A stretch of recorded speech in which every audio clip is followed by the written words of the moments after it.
welcome back to another lap guide video. My name is Bart, and today we'll be doing the FI F4 car around Spa. Let's get to the hot lap.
Okay, so kind of the last corner at Spa, probably just a quick note. If you're on a fast lap or setting up for a lap, certainly in qualifying, make sure you back off to the right-hand side of the chicane. So you open up the left part, and you can use the track limits all the way out to hit. Basically, left wheels on the red and white curb. So please abuse, worth a lot of time. Really important when you're starting a lap. So now, getting over to the left-hand side for the first corner, the source.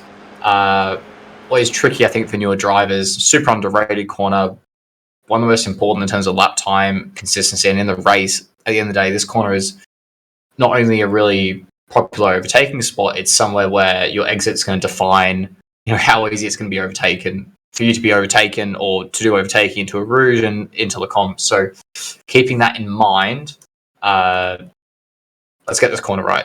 Okay, starts getting to the left early. Way too many people are too lazy. Please get to the left-hand side of the track early. First thing is that, and braking, tricky. Not many references. I look at the apex. It's you can't really see it, but you look where the apex is and judge the distance, and it's a bit inconsistent. But unfortunately, the boards are not really close to you on the left, and you don't really want to be looking over here when you're driving a racing car. But if you want an idea of where to brake, we have got this red line up here as a reference. So you can see when that's a bit closer to you. You can kind of judge your distance to that. But braking generally, you got this. You can see this little gap in the fence on the left where it's orange. That's a pretty good reference. Basically, after the 100 board, about there. Brake later than you think. If you brake early here, you'll get really punished. And what I mean by that is, if you brake early, you overslow. You'll probably have to turn out so you don't hit the wall on the inside. You'll turn out. You get under the steer on exit. Affects your exit down the straight. So you do want to push the braking a little bit more than some people think, I find. Really accurate here. Get into the camber. It kind of hooks you into this groove. You don't want to be all the way up to the wall, but you do want to be quite close. And certainly, you don't really want to be a car width wide in this. You're going to be half a car width, and that's okay. But I feel like it really, all the grip and just the distance as well is a lot better if you get in tight to the corner here. Down to second gear, all about early throttle pickup. And that's why I think it's really important to get in tight, because the curb kind of hooks you around a bit, especially in a car like this, so you're able to be more aggressive on throttle. Really aggressive there. And use this track. So many people don't use this track limit. Please use it. It's worth so much time on the straight, and that's, again, part of the reason why I'd be able to get on the throttle really early. And yeah, so you see right tyres. It's not even on the red and white, really. It's on the white lip of that curb, and it's all flat, so don't worry about damage or getting slowed down or anything like that. So quickly back to the right-hand side of the track, just to shorten distance. Please get to the wall. Get to the wall, and that'll help open up, or start to open up and prepare a Rouge. Again, underrated corner. Yes, it's easy flat, but being smooth on the steering and preparing your car well and having the right curb strikes does make quite a difference over a set amount of laps. It can be half a tenth, a few hundredths, but when you're racing people up here and following, it's worth even more. So, over to the right-hand side, all the way up to the wall. Left wheel's on this curb. Don't want to run the floor over it because it will stall the car a bit. We're going to be pointing this way. So you see our left tyres on the red and white, opening up the corner as much as possible. Really smooth steering input. So check out the bottom left of the screen. You can see I'm just trying to avoid scrubbing the tyres the smallest amount possible up the hill. In this car, really important not to scrub the front tyres, especially. Just stalls it, especially because it hasn't got much power. You're going uphill. So really smooth on the steering. I'm always thinking up here just smoother all the time. Meet the inside white line. You don't need to be on the curb like this, but basically just get the car hooked into the white line, shorten the distance, and you'll be able to straighten the wheel as you go over the crest. Really, you should have your left wheels just going over the red and white, but not hitting the inside part of the curb that's white there. Just run out. Don't drop your car over the white line on the right. Hold to the inside. Straighten up the wheel. Nice, smooth onto the straight, and then you got a bit of time to think before you come to the com. So for the com, tricky complex of corners, I should say. Turns 6, 7, and 8. So fairly late braking, but the priority here is minimum speed. So what I mean by that is your lowest speed has to be high, and we need to carry good speed through the whole section, this right, left, right complex, while still getting a strong exit and having some attack on the entry. So it's a little bit everywhere, but that's our main priority. That's what we start with. So fourth gear, fairly late in this car, at this orange marker on the left-hand side here. It's a fairly good reference. But once again, for me, I'm looking at the apex. It's fast corner, fast entry. Let's look in. Use the entry curve. This bit is just more road, even though it's painted red and white. You don't want to be braking on this angled bit, in my opinion. Not really good from high speed. So just use more of this just painted tarmac, basically, on the left-hand side here. Really heavy, really aggressive on the brakes. Hit massive peak pressure, but then bleed off quickly. Bleed off quickly. So heavy braking zone, but not very long, because you have to get the car turned in. Get your right wheels on the curbs. Maybe not as high up as you would be in a GT car, because the car does bottom. If you get the if you get the plank, if you get the floor, the middle of the car onto this part of the curb, it will kind of understeer a bit and lose a bit of time. So keep that in mind. Just for the limit of how tight you want to be. Right tyres on this, a little bit AstroTurf on the inside here. Already back to throttle. Lifting. You see I go down to third on the fixed setup because it's quite understeer. Down to third to help rotate the car for this left-hander. Using all this curb. Back to full throttle. Up to fourth. Holding fourth gear through here. Using the curb again to turn the car. Depends here. Like, for example, not on the fixed, I wasn't using the curb. I was just going up to the white line. It depends. I felt in this case I needed the rotation from the curb. You can use a little bit of time off the exit from being unsettled, but you have less scrub on the steering. So it's one of those things that's give and take. Generally, I'd recommend probably not hitting the curb, but certainly an option, as you can see here. Okay, up to fifth gear and then down to third for Bruxelles. So make sure we're in line with the left-hand white line, and looking deep into this corner. Don't you meet the inside quite early, but you don't want to have your slowest point early in the corner, right? So it needs to be quite far around. It's not going to be here. It's somewhere around here somewhere. Long corner. So braking hard, but again, a quick bleed off. This time, not because we're carrying speed into the corner, but much more because we're just starting to turn in. We have to start turning in. It's combined load entry, very tricky downhill. So it's quite tricky for the car, so we can't be too aggressive on the brakes. Super easy to lock up into here. Nice and aggressive. Still holding brake pressure at this point. Still trailing the brake. That will help the car turn late into the corner. But it means we're not locking the brakes. So keeping the car tight. You can see we're just setting off the white line. At no point have we actually hit the inside white line. This is when we want to meet the white line now. As we pick up the throttle, down the hill, full throttle, running out to the exit, using all the track in this car. In high-powered cars, you might not always meet the exit here, but certainly in this car, because we can get all the way back to the right. And again, don't be lazy. Work hard here, okay? Work hard. Really important to get back all the way to the right-hand side of the track.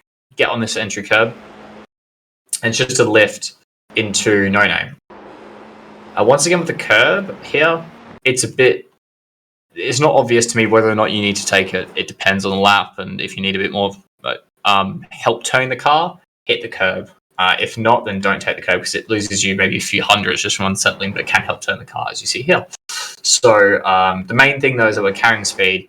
Just a part lift on the entry. I want you to be flat on the apex, using the camber, and then run out all the way to the edge of the red and white curb there. Back to the left.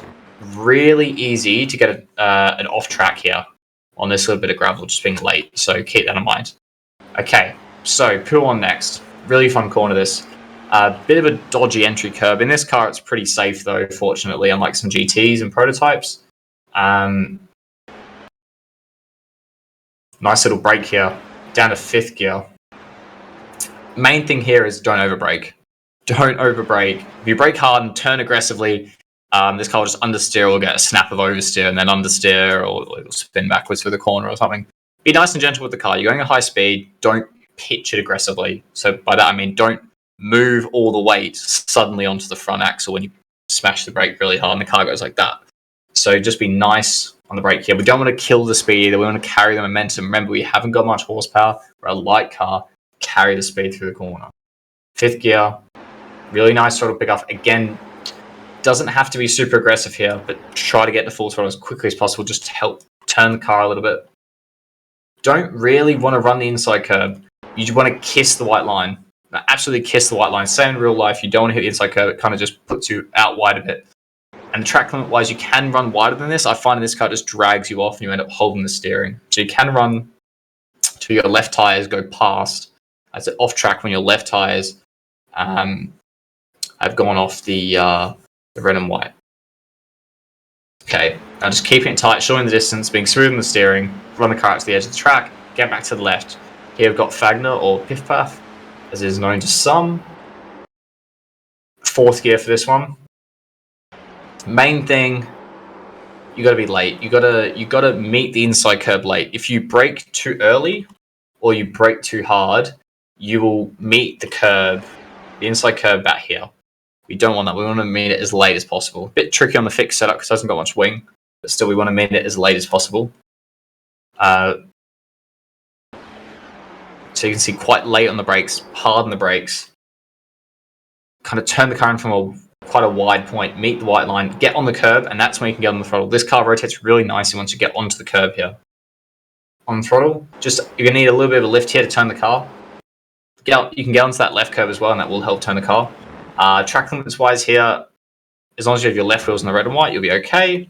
Get over to the left again because it's easy to pick up an off track by being lazy here. Quickly back to the left for Stavelo. Left tires using all the curb. It's not flat, but we need to use it. Really important to use all the track here. I like using the curb here, just helps rotate and just for the track width as well. Early throttle pickup, okay? Try and carry the momentum in 4th gear, but we need an early throttle pickup. Really prioritize this exit. It's flat up for a long, long time, and it's all the way up to the chicane, so keep that in mind. You can use most of the track here. Unfortunately, if you use all of the track, you will get a track limit because you need the right tyres on the red and white. You're just about getting off track. It's a little bit annoying, but do keep in mind if you do use all that exit curb, it will be an off track. And then you can see here, I moved back over to the right-hand side of the track. The reason for this is because if you stay out wide, in some cars you'd stay out wide. If you stay out wide in this car and try and cut across the red and white curb a bit later, you hit these bumps and the car bottoms out. So the floor touches the ground. It stores the momentum of the car. You lose half a tenth, sometimes a tenth onto the straight. So that's a little thing, but keep in mind it is worth a bit of lap time. Get back over to the right. So you can see here, I get my car to the right, but I'm still on the tarmac, on the left-hand side of the tarmac. Just get off the curb, and then try and smoothen your run through the second part of Stavelo. Smooth with the steering, and then we're just shortening our run up towards Blanchimont, which is not really a corner here. Over to the right-hand side again, shorten distance, wheel straight, over to the left, shorten the distance, let the car out to the right-hand side, entry for Blanchimont. Really smooth on the steering, kiss the white line, just let the car go straight, don't need to use the exit curb, shorten the distance, keep it straight, and big heavy brake here. Big heavy brake. Last chicane is really tricky, easy to overrun, easy to underpush. You want to be late on the brakes here, but you need to roll quite a bit of speed through the right as well. It's a very tricky balance, and you build it up from the left. Okay, so through the left in a car like this, you want to just have to lift. So you want to be able to through the left hand part of the chicane, get on throttle on the apex really aggressively, so you can get a good exit. And you want to be able to achieve that with just a lift into the left. So building up from there, it's how much speed can you take through the right while still doing that through the left. And then it's a case of how late can you brake for the right while still carrying that much speed through the right. So it's why it's quite a tricky corner and will take a while to get used to. You can see here on this lap, braking just before the curbing on the left-hand side. You can hit full pressure here, really aggressive, straight line braking, down to second gear. I don't use all the red and white curb. You can use a little bit more here on the entry. I just think in this car it's not worth using all the track. Get your right wheels up onto the red and white curb. Again, you can see I'm rolling a fair bit of speed here over the crest. That's where you're going to come out of the brake. You shouldn't be braking as you're turning up the hill. Quickly bleed out. Get back on throttle. Should be, like I said, just a lift. Back on throttle on the apex. Push the car out, use all the track. Stay on the right to shorten your run to the line, and that's a lap for Spa.